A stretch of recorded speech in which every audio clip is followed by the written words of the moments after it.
Hello everybody, welcome to another video. This week I'm going to try and get the bed bases sorted out for the van. Now I've got a bit of a plan sorted out that I've sort of worked out which I think may work, but I'll show you that now and talk you through some of the things that I've decided to do with it. Okay, so this is the basic plan that we've got. Essentially it's two box frames, very similar to each other. The one that has the slide out piece, the cross sections that go to the back of the van, they're actually lay on the side, so it just gives a channel for, just flip around, for that bar there to run on, which actually holds the slats that are on the pull out section. On the other side, fairly straightforward again, except for this section has a shorter set of slats that pull out. It's just so they can meet in the middle, because I've got a very specific size that that's got to meet, which is 55 centimetres. So what I've done, I've got that side bench which is 50 centimetres, that one which is 50 but comes out to 55 with the extra pull out section on, and then obviously the space in the middle, that's dictated by the size of the table legs.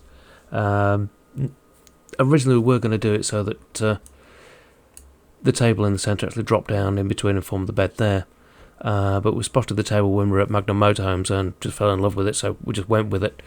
So that's the reason for that. And each of the sides is actually hinged along this back section here, so that gives you easy access to the storage underneath, so not too bad at all. But if I just scroll this way, you can see what it looks like when it's actually pulled out. So that section is actually drawn out into just past the centre point, and obviously the other side that pulls out from there comes up, and this centre leg that pulls out is actually used to actually support this bit as well.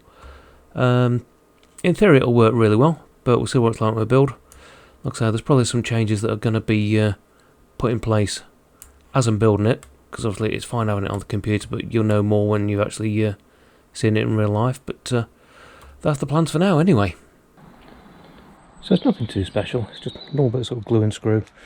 But this wood that we use sort of, it's supposed to be for setting up sort of stud walls and stuff like that, so it's really nice strong stuff, but it's a nice size to work with. So nothing too spectacular with it, but really handy for getting it size in. The face is actually quite nice as well, but yeah, so that's what we're using. Nothing too spectacular as far as the construction goes. It's literally glue and a really big screw straight down the middle, and yeah, should hold lovely. Something I did come up with, which is really quite handy, this sort of offcut, I've actually marked the centre points on it, so I've actually lined it up for the screws. It makes life so much easier rather than sort of having to tape measure every time, but just a little bit that I found quite useful. So really straightforward construction, nothing too complicated at all, just a bit of glue and screw, and it should hold absolutely brilliantly together. I'm going to get cracking on now and get these built, but I'll show you little stages as we go through. Right, so that's the frame itself made. We've got the hinge piece on, so we're going to drop some slats on now. So let's go using Tracy's magic screwdriver. Not the big, but it works brilliant. So let's get these done.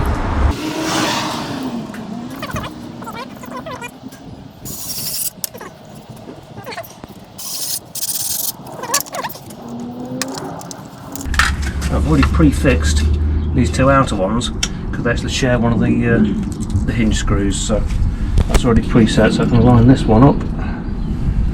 Make sure that stays nice and even.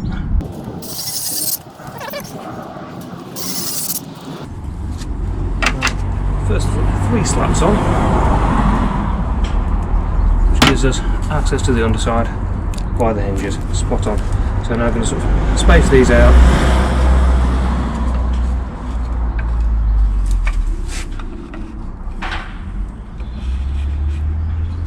In the same sort of way.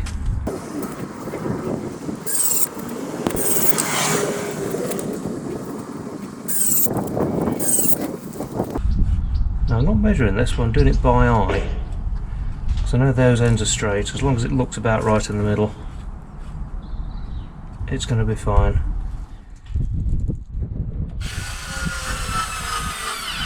Some of the more OCD ones you won't like me doing that, but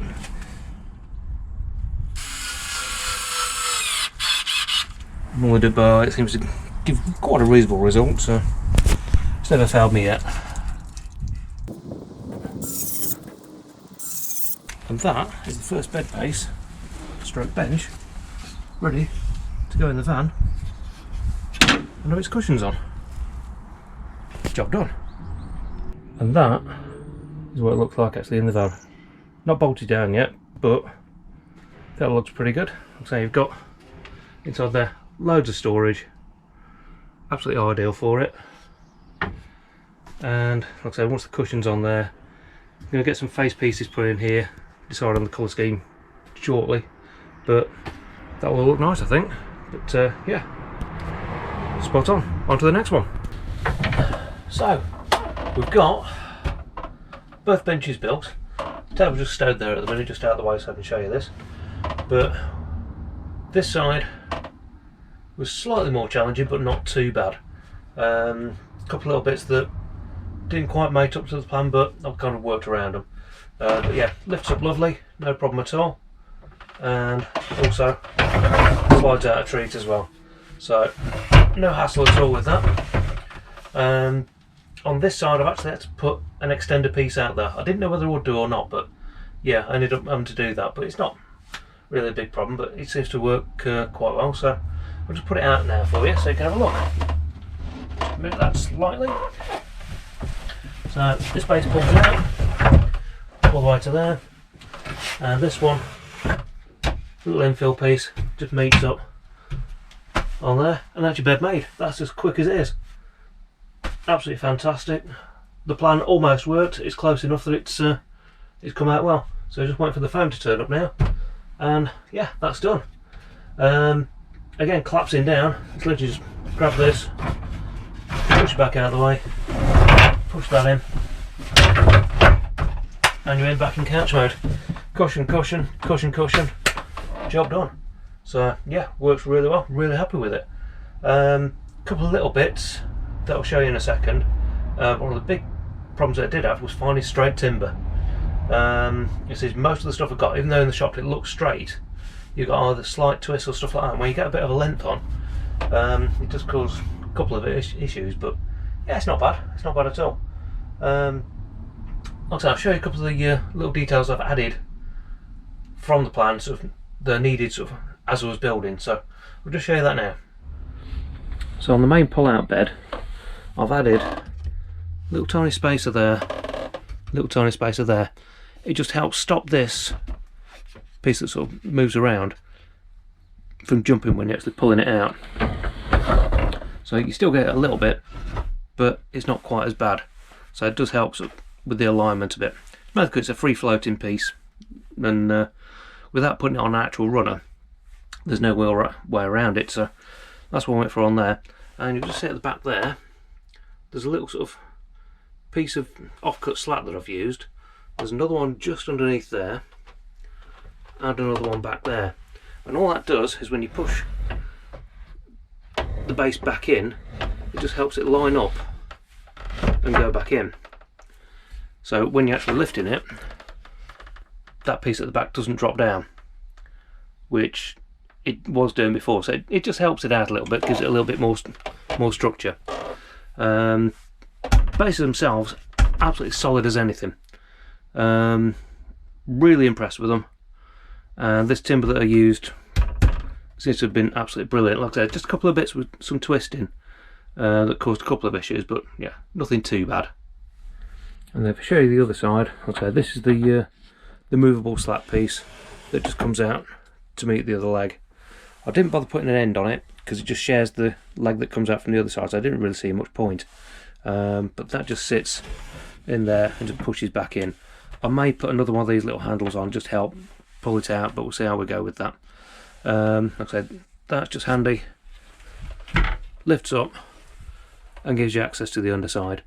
On either side of this one, I've put a little runner and a little dowel which stops this runner piece from disappearing straight down to the back. With the length of the actual sort of cut of slat that I've needed, if it went down to the back, it just disappears and you can't get it back out. So that's just a little stopper, just stops it from going too far. But other than that, This side works an absolute treat. Again, really solid base, not going anywhere, and yeah, chuffed to bits with it, absolutely chuffed to bits. The only bit that is slightly different between the two, which is what I showed you on the plan, is the end slats. On the fixed side they're inboard, but on the other side they're outboard, and that is just to make sure the alignment comes together. Without that, you'll end up with it sort of meeting in the middle, and the interleave wouldn't really work very well. Again, on this side, I've just put these little fillets in which stop that from sort of running away. But that's literally just another offcut, a slat just bobbed on there, glued and screwed down. But I think they'll agree. That's quite a good result for a couple of days' work. So just waiting on the delivery of the foam cushions now, and they should be arriving hopefully tomorrow morning. But that'll be for another video, I think. So just give you a quick pan round as to where we are and what we've got. That's the table kind of in place. Obviously it's not a fixed table because it gives us the option then to take it outside if we want to. We're looking at methods of stowing it when we're not using it, when we're driving, etc. That bit's going to take a little bit of thinking, but yeah, we'll sort that. But yeah, we've got 2 usable benches which convert into a nice bed, and I think we're just about ready to make it usable. Really close.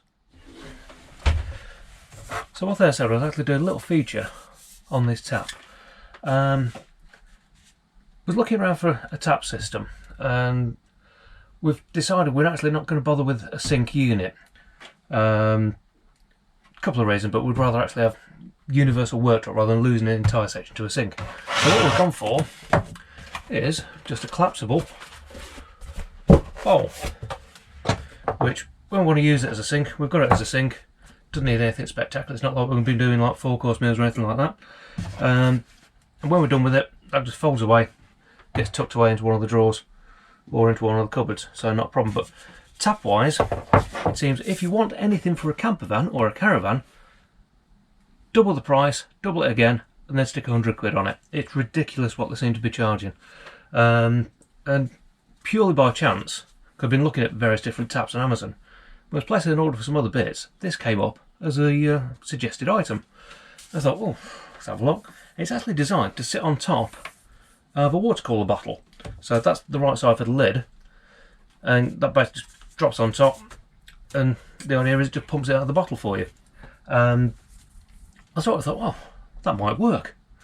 So pop it on the order, turns up the next day, and after a bit I'm blown away with it.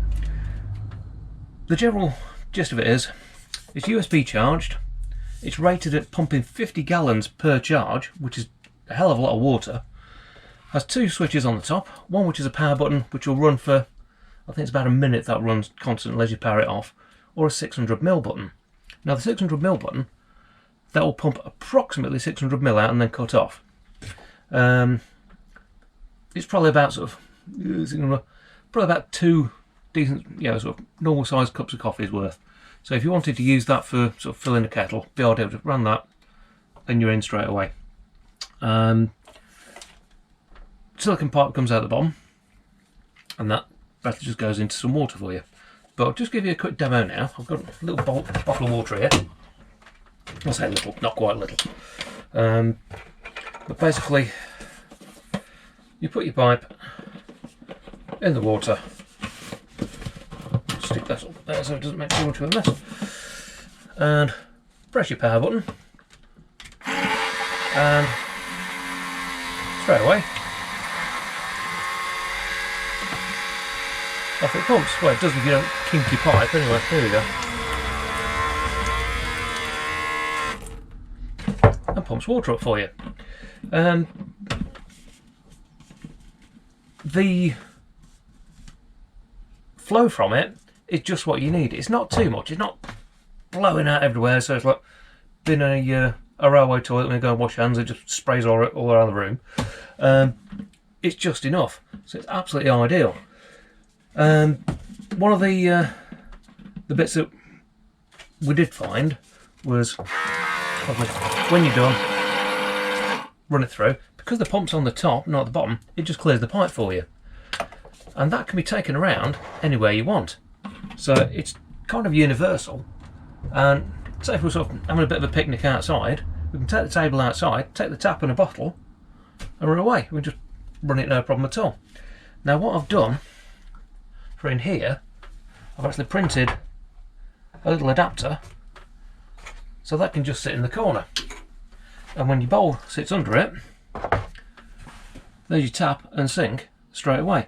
It's high enough to get the kettle under as well, so it's absolutely spot on for that side of things. But like I say, it's portable, it just comes off and away. So basically all we're going to have here is just a permanent sort of silicone pipe that runs down below there, down to the water bottles, and we've got an access to fresh running water. Absolutely brilliant. Really good value, and for the amount that we've used it so far, it seems to work brilliantly. Not a problem with it at all. Pippa from Worm's Eye View, she did a review of it because she saw this and went straight away and bought one herself. Because she just uses those big bottles of water in her van, she's got nothing else. So having the ability to actually sort of regulate the water coming out rather than sort of trying to slosh it around makes a massive difference. But I'll pop a link to the description down below. Not an affiliate link or anything like that. Literally, just I'm that impressed. Go and check it out if you're thinking of something, because it's cheap enough that if it only lasts a year, you can buy another one. It doesn't matter. You go for years before you actually buy what we'll consider sort of a replacement value for one of the sort of regular sort of camper van or caravan style taps. But yeah, well worth checking out. So I'll pop a link down below for you. One thing I will say is when you go in there, there's a couple of different styles. You can get some that the tap part is actually sort of more in the middle. I thought the better idea was this one, which comes out the top. That way, if you've sort of got it just on a flat surface, you've still got some clearance to get a cup under or something like that. So yeah, just that to bear in mind if you do sort of have a look at one of the others. But yeah, well worth a look, and yeah, definitely recommended. So hopefully you've enjoyed that bit of a build that we've done. It's certainly taking it out of me, I'll say that much for it. Both in brain power and in brawn, but really happy with the results. Really glad we're just that much closer to getting a usable van now. Like I said, a couple of bits and pieces sort out with the cupboard space, how we're going to sort of segment that out, and just something to stow the table away. But other than that, yeah, chuffed to bits. Really glad we made this step forward. So hopefully you've enjoyed it, and if you have, drop a like in there, because that helps the channel out, try and sort of build that up a bit.